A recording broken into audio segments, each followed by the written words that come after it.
السلام علیکم۔ ہدا اردو کلاسز میں آپ کا استقبال ہے۔ Class 10th Urdu objective questions کی سیریز میں آج ہم سبق اردو ڈرامہ نگاری اور آغا حشر، جس کے لکھنے والے جو ہیں وہ پروفیسر لطف الرحمن ہیں، اس سبق سے جو آبجیکٹیو کویسچنز بن سکتے ہیں ان آبجیکٹیو کویسچنز کو ڈسکس کریں گے۔ تو چلیے شروع کرتے ہیں آج کی کلاس۔ سوال نمبر 1، شامل نصاب مضمون اردو ڈرامہ نگاری اور آغا حشر کے مضمون نگار کون ہیں؟ تو اس مضمون کے مضمون نگار جو ہیں وہ پروفیسر لطف الرحمن ہیں۔ سوال نمبر 2، لطف الرحمن کا ادبی نام کیا ہے؟ تو پروفیسر لطف الرحمن کا ادبی نام جو ہے وہ اصلی اور ادبی دونوں نام لطف الرحمن ہی ہے۔ سوال نمبر 3، لطف الرحمن کی پیدائش کب ہوئی؟ تو پروفیسر لطف الرحمن کی پیدائش جو ہوئی تھی وہ 1941 میں ہوئی تھی۔ سوال نمبر 4، لطف الرحمن کی پیدائش کہاں ہوئی؟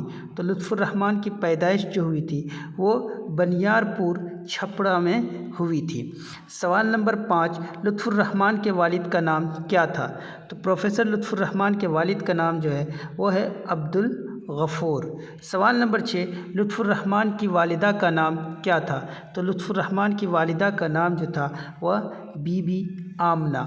سوال نمبر 7، لطف الرحمن کا آبائی وطن کہاں تھا؟ تو لطف الرحمن کا آبائی وطن جو تھا وہ ریونڈھا ضلع دربھنگہ میں تھا۔ سوال نمبر 8، درج ذیل میں سے کون سا جملہ غلط ہے؟ لطف الرحمن نے ڈبل ایم اے کیا، لطف الرحمن نے پی ایچ ڈی کیا، ایم اے میں گولڈ میڈل بھی حاصل کیا، لطف الرحمن کبھی بھی اپنے آبائی وطن نہیں گئے۔ تو اوپر کے تینوں جملے صحیح ہیں، انہوں نے ڈبل ایم اے بھی کیا تھا اور پی ایچ ڈی بھی کیا تھا اور ایم اے میں گولڈ میڈل بھی حاصل کیا تھا، اور لطف الرحمن کبھی آبائی وطن نہیں گئے، یہ جملہ غلط ہے، وہ آبائی وطن گئے تھے، یہ غلط ہے۔ سوال نمبر 9، لطف الرحمن نے کہاں سے اپنی تدریسی خدمات کا آغاز کیا؟ انہوں نے اپنے تدریسی خدمات یعنی پڑھانے کا سلسلہ انہوں نے کہاں سے شروع کیا؟ تو انہوں نے اپنے پڑھانے کا سلسلہ جو شروع کیا تھا وہ بھاگلپور یونیورسٹی سے شروع کیا تھا۔ سوال نمبر 10، پروفیسر لطف الرحمن جب بھاگلپور یونیورسٹی سے ریٹائرڈ ہوئے تب وہ کس عہدے پر فائز تھے؟ تو اس وقت صدر شعبہ اردو تھے۔ سوال نمبر 11، لطف الرحمن کس پارٹی کے وزیر اور ایم ایل اے تھے؟ تو پروفیسر لطف الرحمن جو تھے وہ راشٹریہ جنتا دل یعنی لالو یادو کی پارٹی کے وہ وزیر اور ایم ایل اے تھے۔ سوال نمبر 12، پروفیسر لطف الرحمن کس اسمبلی حلقہ سے قانون ساز اسمبلی کے لیے منتخب ہوئے تھے؟ تو وہ جو قانون ساز اسمبلی کے لیے منتخب ہوئے تھے وہ بھاگلپور اسمبلی حلقہ سے منتخب ہوئے تھے۔ سوال نمبر 13، پروفیسر لطف الرحمن کی شاعری کے کتنے مجموعے شائع ہوئے ہیں؟ تو پروفیسر لطف الرحمن کی شاعری کے 3 مجموعے شائع ہوئے ہیں۔ سوال نمبر 14، درج ذیل میں سے کون سا مجموعہ لطف الرحمن کی شاعری کا نہیں ہے؟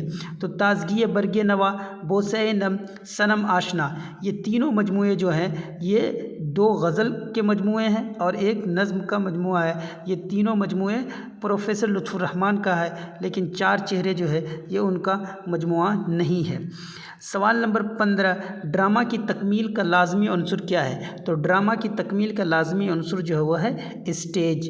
سوال نمبر 16، لطف الرحمن کی شاعری کے کسی ایک مجموعے کا نام بتائیے؟ تو لطف الرحمن کی شاعری کا مجموعہ جو ہے وہ کیا ہے؟ بوسہ نم۔ سوال نمبر 17، درج ذیل میں سے کون سی کتاب لطف الرحمن کی نہیں ہے؟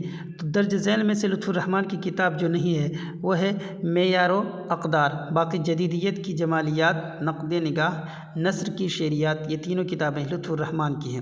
سوال نمبر 18، آغا حشر کاشمیری کا تعلق کس صنف سے ہے؟ تو آغا حشر کاشمیری کا تعلق جو ہے وہ ہے ڈرامہ سے۔ سوال نمبر 19، اردو ڈرامے کا شیکسپیئر کسے کہا جاتا ہے؟ تو اردو ڈرامے کا شیکسپیئر جو کہا جاتا ہے وہ آغا حشر کاشمیری کو ہی کہا جاتا ہے۔